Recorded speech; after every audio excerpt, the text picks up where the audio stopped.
My name is Emma Carter, and I'm 28 years old. I never thought the people who raised me would throw me away like yesterday's newspaper. But that night in Helena, Montana, their words cut through me like ice. You don't belong in this family anymore. Don't come back. The fork slipped from my fingers, clattering against my plate as I stared at them in disbelief. My mother's eyes had turned to stone. My father wouldn't even look at me.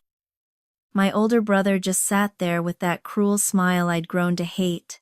Before I could say a word, they all stood up at once, pointing toward the door like I was some kind of stranger who'd wandered into their home uninvited. I stumbled outside into the bitter Montana night, my heart hammering against my ribs. The sound of the lock clicking behind me echoed in the darkness. I turned around and pounded on that door until my knuckles were raw, screaming their names, begging them to let me back in. But silence was all I got in return. The key in my pocket felt like a cruel joke. They'd already changed the locks. I ended up at the cheapest motel I could find, staring at the water-stained ceiling, trying to make sense of what had just happened. My entire world had crumbled in the span of 10 minutes. No explanation, no second chances, just their cold dismissal ringing in my ears. Growing up as a Carter meant living under the weight of expectations I never asked for. My mother, Patricia Carter, ran our family's wedding planning empire like she was commanding an army. Every conversation at dinner revolved around profit margins, venue bookings, and client demands. She'd built Carter celebrations from nothing, and it was her pride and joy, her entire identity wrapped up in silk ribbons and floral arrangements. My father, Michael Carter, handled the books, nodding along to every order my mother gave. He'd learned long ago that keeping quiet was easier than fighting. Then there was my brother, Derek Carter, 5 years older and golden in their eyes. He thrived in the business world, soaking up every compliment like he needed them to survive. But me? I was the black sheep. The dreamer who'd rather write stories than balance spreadsheets. I'd always loved crafting characters and dialogue, creating worlds where people could escape their troubles. To my family, though, writing was just a waste of time. A childish hobby I needed to outgrow. You need to focus on real work. My mother would snap whenever I mentioned my latest screenplay. Derek would smirk and say things like, "Keep dreaming, Emma, but don't expect anyone to pay you for it." Even my father, who rarely spoke up about anything, would mutter under his breath about how the business was what kept our family stable. Their words stung every single time. But I kept writing anyway. Last year, I'd gotten brave enough to pitch my first screenplay to a small studio here in Helena. It was a disaster. The rejection felt like a punch to the gut, but hearing them laugh about it at dinner hurt even worse. "Told you so," Derek had said, pouring himself another glass of wine while I sat there trying not to cry. The only person who ever understood me was my grandmother, Rose Carter. Grandma Rose wasn't like the rest of them. She'd sit with me on her front porch swing, her weathered hands steady as she helped me work through difficult scenes. "Your stories have power, Emma," she'd say, her voice warm and full of belief. We'd spend hours watching old movies together, breaking down every line of dialogue, every plot twist. She'd write notes in the margins of my scripts, her handwriting neat and encouraging. "Don't give up," she'd whisper when the criticism from my family got too harsh. Those moments with her were my lifeline, the only times I felt truly seen and valued. When Grandma Rose passed away 2 years ago, it felt like losing my only ally in the world. But even with her gone, the pressure from my mother, father, and Derek never let up. The business was everything to them. Our legacy, they called it. As a kid, I'd tag along to their events, carrying tablecloths and helping set up chairs. But even then, I'd sneak away whenever I could, finding quiet corners to write scenes in my notebook. My mother caught me once when I was 12, her face twisted with disappointment. "You're not here to play around, Emma. This is your future we're talking about." By the time I hit my 20s, I'd moved out and was trying to make it in Helena's tiny film scene. But after that studio rejection crushed my confidence, I had to swallow my pride and move back home. The looks on their faces when I walked through that door said everything. I was a failure in their eyes, and they weren't going to let me forget it. Living back home felt like walking through a minefield every single day. My mother pushed relentlessly for me to join the family business. "You could be amazing at this, Emma," she'd say. But her tone sounded more like a command than encouragement. Derek would jump in with his usual cruelty. "She'd just mess everything up, Mom. Let's stick to what actually works." My father would sit there sipping his coffee, avoiding my eyes like always. I tried to keep writing, locking myself in my childhood bedroom and typing late into the night. But their voices echoed through those thin walls. Client calls, event planning meetings, Derek's smug laughter. I felt like a ghost haunting my own home. My scripts became my secret rebellion, something I had to hide from them. Grandma Rose had left me her old typewriter, this beautiful vintage machine that I treasured more than anything. I'd run my fingers over those worn keys, remembering her lessons about storytelling. "A good story needs heart, Emma. Don't let anyone steal that from you." But having heart wasn't enough when my mother's expectations loomed over me like storm clouds. She'd barge into my room without knocking, tossing event proposals on my desk. "Read these and learn something useful for once." I'd nod and pretend to care, but my mind was always somewhere else, lost in the stories I'd never get to finish. Derek's comments grew sharper and more cutting as time went on. "Still writing your little movies?" he'd say, leaning against my doorframe with that superior smirk. "Grow up, Emma. Nobody's going to pay you to live in Fantasyland." I started doubting everything about myself. Maybe they were right. Maybe my dreams really were just childish fantasies that I needed to abandon. But every time I closed my eyes, I could see Grandma Rose's face, hear her voice urging me to keep fighting. She'd believed in me when absolutely no one else did. And somehow that belief felt like the only thing keeping me together. The pressure at home only got worse as the months went by. My mother had one clear goal in mind: get me into Carter celebrations whether I wanted it or not.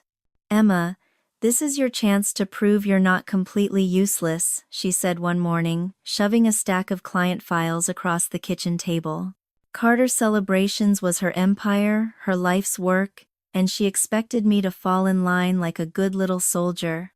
I'd sit through endless meetings, taking notes about wedding receptions and corporate retreats while my mind drifted to the screenplay I'd been working on for months.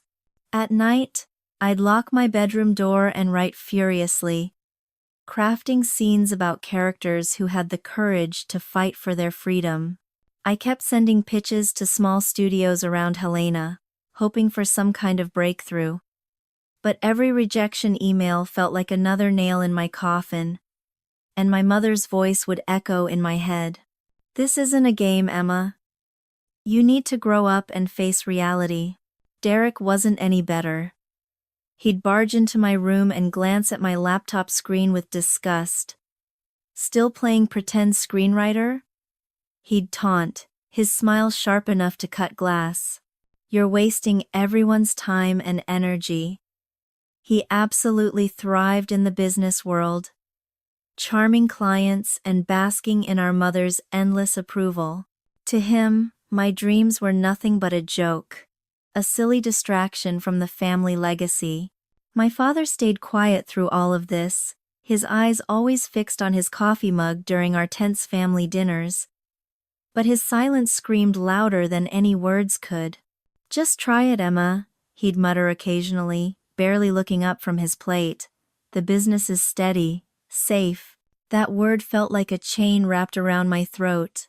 But I kept writing anyway, staying up past midnight refining dialogue and imagining my name on a movie poster. I'd managed to land a job at a small studio in Helena last spring, working as an assistant on a low-budget independent film. It wasn't much money, and the work was exhausting. But it was mine. It was a real foot in the door of the industry I loved. I spent every day on that set soaking up knowledge like a sponge, watching how the director worked with actors, how the cinematographer framed each shot. During my breaks, I'd pull out my notebook and work on my own scripts, feeling more alive than I had in years. Then, 3 months ago, everything fell apart. The studio lost their funding, and the entire project collapsed overnight. My job disappeared with it, along with my confidence and my savings account. I was devastated, completely broke, and had nowhere else to turn. With my tail between my legs, I packed my few belongings and moved back into my childhood bedroom. The moment I stepped through that front door, my mother's expectations hit me like a tsunami. "You tried your little hobby," she said, her voice cold as winter. "Now it's time to join the real world and contribute to this family." She handed me a company laptop that was already loaded with event planning spreadsheets and client databases. I wanted to scream, to tell her I wasn't giving up on my dreams. But I needed a roof over my head and food in my stomach. So, I nodded and swallowed what was left of my pride. Derek didn't let me off easy, not for a single day. "Back already?" he'd say whenever he saw me, leaning against the kitchen counter with his arms crossed. "Guess your Hollywood dreams didn't work out so well after all." His words burned like acid, but I refused to let him see how much they hurt me. Every single day became a battle for my sanity. My mother would drag me to client meetings, introducing me as the newest planner, while I forced myself to smile. My bag was always full of notebook pages covered with script ideas that I'd scribbled during boring conversations about flower arrangements and catering menus. I'd listen to Derek bragging about landing some big corporate event, his ego filling up the entire room while my parents nodded along proudly. My father would sit there agreeing with everything, never once defending me or speaking up on my behalf. At home, I'd escape to my room and pour all my frustration into my writing. I created a story about a woman breaking free from a controlling family, watching her courage grow stronger with every page I wrote. It felt like looking into a mirror of my own life, but the tension in our house kept building every day. My mother started scheduling me for back-to-back events, making sure I had no free time left for writing. "You're not pulling your weight around here," she'd snap whenever I missed a deadline or made a small mistake. Derek would pile on with his usual cruelty, dropping comments like, "Maybe if you actually focused on work, you'd contribute something valuable to this family." I'd bite my tongue and keep my mouth shut, but inside I was screaming with rage and frustration. I'd sneak phone calls to friends in the film industry, asking about new opportunities and open positions. But the rejections kept coming, one after another, until my dreams felt further away than ever before. The weight of their constant disapproval was crushing the life out of me, day by day. One night, I sat at my desk staring at my latest screenplay. I'd written a scene where the main character finally stood up to her family, her voice strong and unshakable as she demanded respect. I wanted to be her more than anything in the world, but I wasn't brave enough yet. I closed my laptop with trembling hands, knowing that something had to change soon or I'd lose myself completely. That dinner conversation changed absolutely everything. I sat across from my mother and father at our dining room table, with Derek smirking from his usual seat. The air felt thick and heavy with tension, the only sound being the clink of forks against plates until my mother broke the silence. "Emma, we need to have a serious talk about your future," she said, her voice sharp enough to cut through steel. I knew exactly what was coming. Another lecture about joining Carter celebrations and abandoning my writing forever. I'd heard the same speech 100 times before, but that night I was done holding back my true feelings. "I'm not giving up my screenwriting," I said, my voice steady despite the knot of fear in my stomach. "It's what I love, and it's what I'm good at." My mother's eyes narrowed into slits. "Love doesn't pay the bills, Emma. This family has built something real and lasting. You're throwing it all away for some silly fantasy that will never happen." I clenched my fists under the table, my heart pounding like a drum. "It's not a fantasy, Mom. I'm talented at this. I've been pitching scripts and getting valuable feedback from industry professionals." Derek cut me off with a harsh laugh that made my skin crawl. "Feedback? You mean rejections, right? Face the truth, Emma. You're just not cut out for this business." His words sliced through me like a knife, but I pushed back harder than I ever had before. "At least I'm trying, Derek. You just follow Mom's orders like some kind of puppet who can't think for himself." My father, who'd been sitting there in his usual silence, finally spoke up. "That's enough, Emma. You're embarrassing yourself and this entire family." His voice was low and controlled, but it hit me like a physical blow. I turned to him desperately, my eyes filling with tears. "Dad, you know how hard I've been working.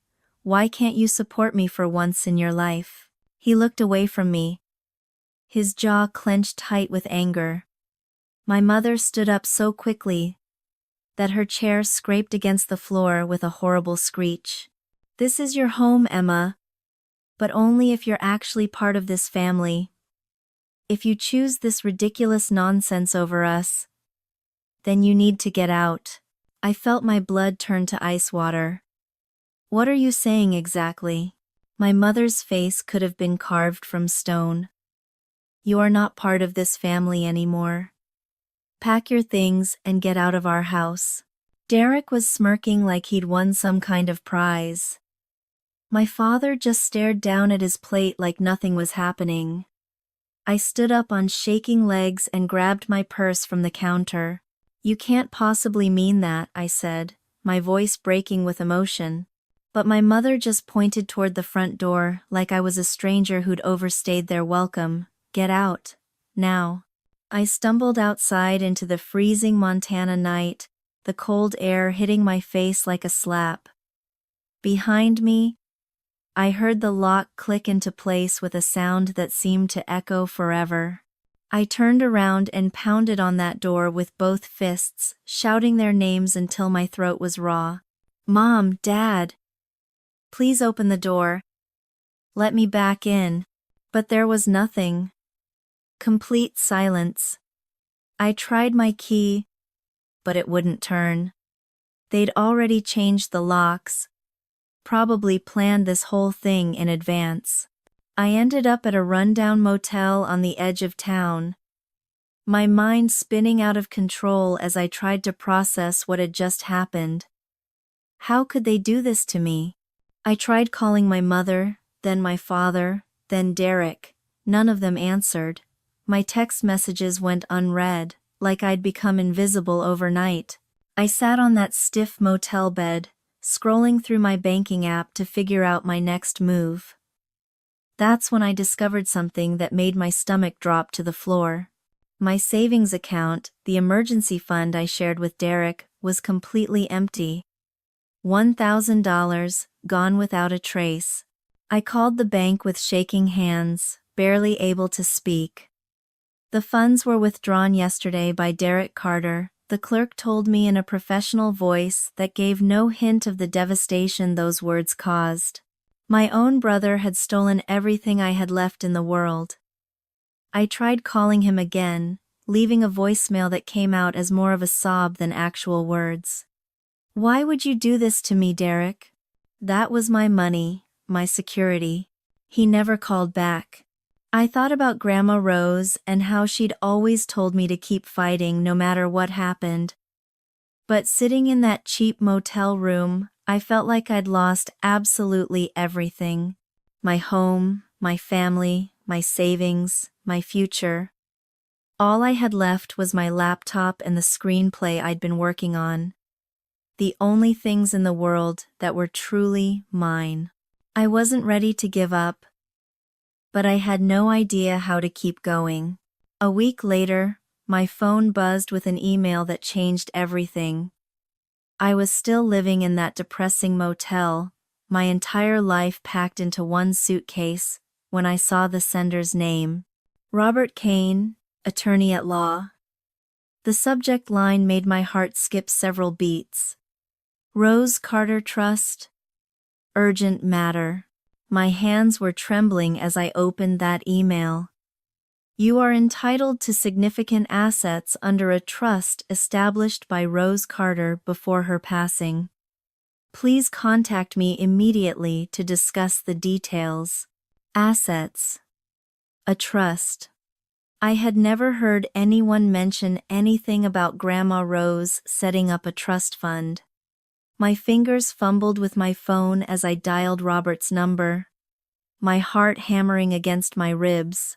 "Emma," he said, his voice calm and professional. "Your grandmother established a comprehensive trust for you before she died. It guarantees your right to housing and provides substantial funding for your screenwriting career." I nearly dropped the phone. Housing rights and money for my writing? After everything that had just happened? "There's more you need to know," Robert continued. "Rose left a personal letter for you that explains everything. I'll send it over with the complete trust documents right away." I agreed to meet him the next day, my mind racing with questions. Why hadn't anyone told me about this trust? Why had my family kept it secret? The documents arrived at my motel room the next morning in a thick manila envelope. Inside were pages of legal paperwork and a sealed letter written in Grandma Rose's familiar handwriting. I tore it open with shaking fingers, tears already forming in my eyes as I read her words. "My dearest Emma," the letter began, "I've always known that your heart belongs to your stories and your dreams. This trust is my way of protecting you from the people who will try to control you, including your mother, your father, and your brother. They'll attempt to break your spirit, but you are so much stronger than their doubts and criticism." I clutched that letter to my chest, sobbing as her voice seemed to echo in my mind.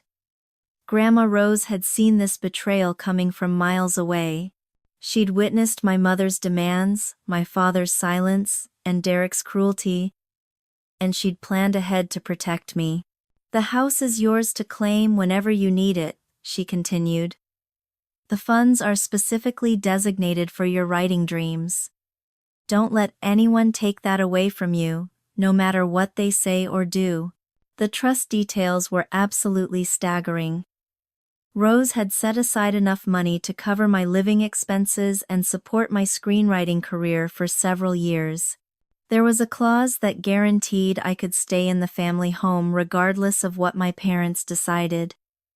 But perhaps most importantly, there was a provision for legal fees if anyone tried to challenge the trust.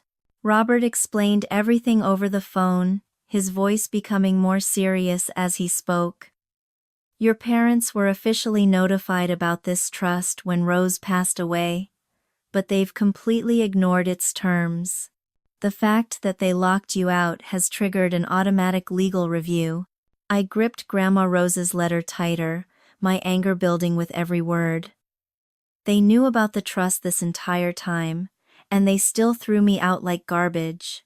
I spent that night reading through every page of the trust documents, highlighting important clauses, and making detailed notes. Rose had thought of absolutely everything: legal protections, funding schedules, timelines, even specific provisions for what would happen if my family tried to interfere with my inheritance. I could feel her strength and love in every carefully chosen word, her unwavering belief in my potential. But doubts started creeping into my mind as well. Confronting my mother, father, and Derek about this would mean tearing open wounds that might never heal properly. Could I really do this? Did I have the courage to fight for what was rightfully mine? The meeting took place in a sterile conference room that felt like a courtroom. I sat across from my mother, father, and Derek, their faces showing a mixture of defiance and barely concealed panic. Robert Kane stood at the head of the table, his briefcase open and papers neatly organized. I held Grandma Rose's letter in my hands like a shield, drawing strength from her words. Robert cleared his throat and began speaking in a calm, professional voice. We're here today to address serious violations of the Rose Carter Trust and its deliberate mismanagement by the Carter family. My mother's eyes flashed with anger. Mismanagement? That's completely ridiculous, and you know it. Derek leaned back in his chair with his arms crossed, but I could see the nervousness behind his usual arrogance. My father stared at the conference table like he wanted to disappear through the floor. Robert didn't even flinch at their hostility. The trust was specifically established to ensure Emma's rights to family housing and adequate funding for her screenwriting career. However, $150,000 was withdrawn without Emma's knowledge or consent and used to upgrade Carter Celebrations equipment and facilities. Derek's face went pale. That's a complete lie. The company needed those improvements to stay competitive. I looked directly at him, my anger finally boiling over. You also stole my personal savings, Derek. $1,000 that belonged to me. Now this. He shifted uncomfortably in his seat, unable to meet my eyes. Robert continued presenting evidence, bank records, and financial statements that painted a clear picture of their betrayal. Every document was another confirmation that they'd known about the trust from the beginning and had deliberately violated its terms.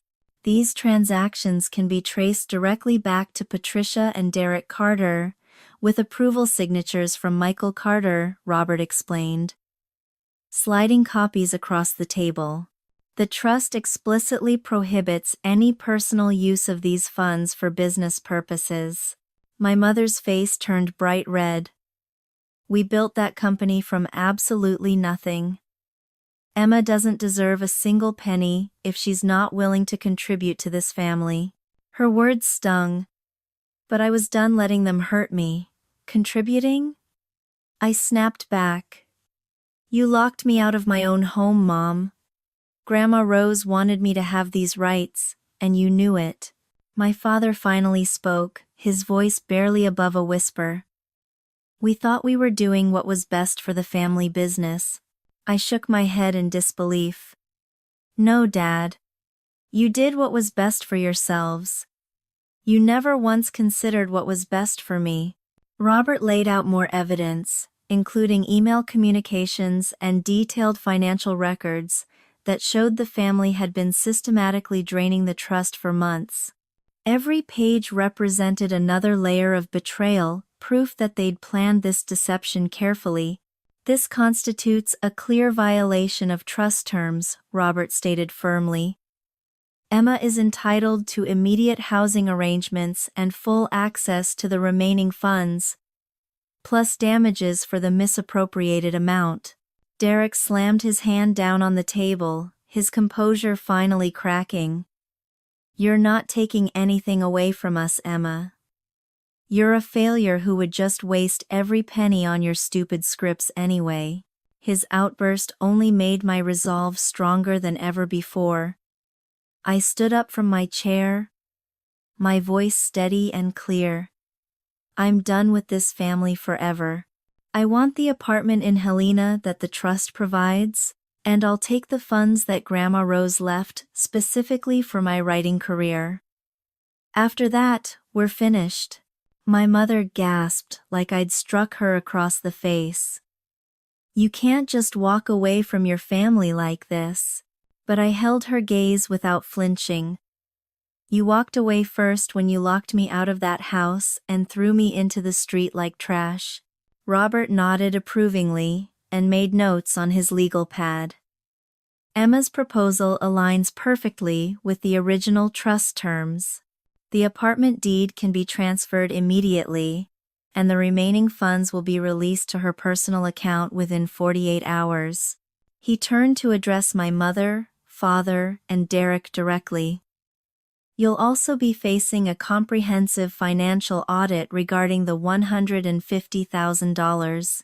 Full repayment will likely be required, along with substantial penalties and legal fees. Derek's smirk vanished completely, and my mother's face went deathly pale. My father just looked utterly defeated, his hands folded tightly in his lap like he was praying for this nightmare to end. I felt a mixture of triumph and deep sadness washing over me in waves.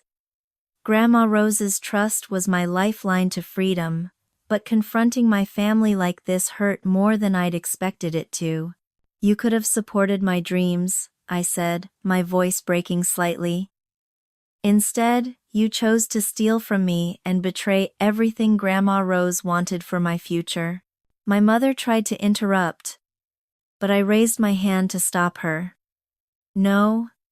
I'm done listening to your excuses and lies. I'm taking what belongs to me, and I'm moving forward with my life. Robert handed me a pen to sign the preliminary agreement, his expression calm but clearly approving of my decision. As I signed my name on those documents, I thought about Grandma Rose's words echoing in my mind. You are stronger than their doubts and criticism. She'd known this day would come when they'd try to break my spirit completely. But she'd given me the tools I needed to fight back and reclaim my independence. The apartment would be my fresh start, a place where I could write freely without their constant judgment and negativity.